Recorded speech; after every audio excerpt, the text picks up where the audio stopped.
Hello' everyone, সকলোকে মোৰ ফালৰ পৰা বহাগৰ বিহু শুভেচ্ছা জনালোঁ।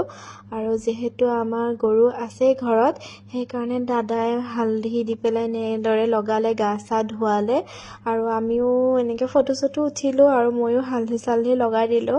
মোৰ অলপমান ওচৰলৈ যাবলৈ ভয় লাগে, কিন্তু সৰু সৰু পোৱালিকেইটাকে অলপমান লগাই দিলোঁ আৰু দেখিছেই নহয়, বাহিৰৰ পৰাই লগালোঁ মই।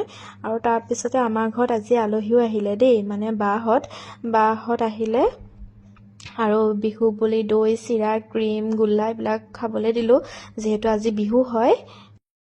বহুত দিনৰ পৰা আহিম আহিম কৈও থাকে বাহঁতে, আৰু ময়ো মাতি থাকোঁ আৰু মিলাব নোৱাৰে, কিন্তু আজি ফাইনেলি বিহু বন্ধ পাই পেলাই আহিলে। তাৰপিছতে বিয়া কেছেটখন চালে বা আৰু ভিনটিয়ে, তাৰপিছতে ভাত পানী খাবলৈ দিলোঁ, তাৰপিছতে যাবলৈ ওলালে, বেছি টাইম নাথাকিলে। আৰু সেয়াই ফটো চটো অলপমান উঠি ল'লোঁ, কাৰণ ফটোখনেই চিন হৈ থাকে।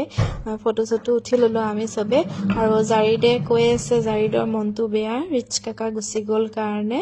আৰু সেয়াই আছিলে দিনটো, আপোনালোকৰ লগত অলপমান শ্বেয়াৰ কৰিলোঁ। যদি ভিডিঅ'টো চাই ভাল লাগিছে, লাইক কমেণ্ট শ্বেয়াৰ ছাবস্ক্ৰাইব কৰি দিব।